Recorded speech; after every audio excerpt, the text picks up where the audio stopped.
Sir, ಈಗ ಜಾಮೀನಿನ ವಿಚಾರ ಪೊಲೀಸ್ ಅಭಿರಕ್ಷೆ ಮುಗಿದು ನ್ಯಾಯಾಂಗ ಬಂಧನಕ್ಕೆ ನೀಡಿದ ನಂತರ ಜಾಮೀನಿನ ಬಗ್ಗೆ ನಾವು ಆ ನಿಟ್ಟಿನಲ್ಲಿ ನಾವು ಯೋಚನೆ ಮಾಡ್ಬೋದು.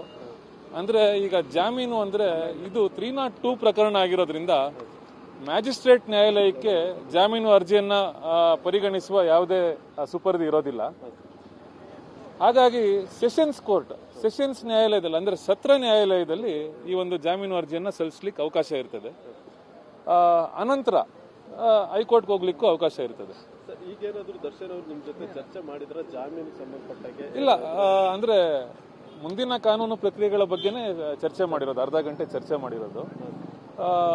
ಅವರು ಯಾವ ರೀತಿ ಏನ್ ಮಾಡಬೇಕು ಅಂತ ನಮ್ಮ ಸಲಹೆಯನ್ನು ಕೂಡ ಕೇಳಿದ್ದಾರೆ.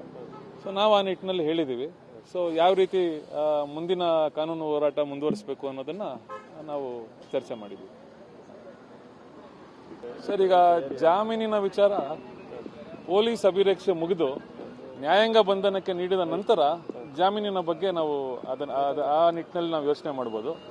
ಅಂದ್ರೆ ಈಗ ಜಾಮೀನು ಅಂದ್ರೆ ಇದು 302 ಪ್ರಕರಣ ಆಗಿರೋದ್ರಿಂದ ಮ್ಯಾಜಿಸ್ಟ್ರೇಟ್ ನ್ಯಾಯಾಲಯಕ್ಕೆ ಜಾಮೀನು ಅರ್ಜಿಯನ್ನ ಪರಿಗಣಿಸುವ ಯಾವುದೇ ಸುಪರ್ದಿ ಇರೋದಿಲ್ಲ.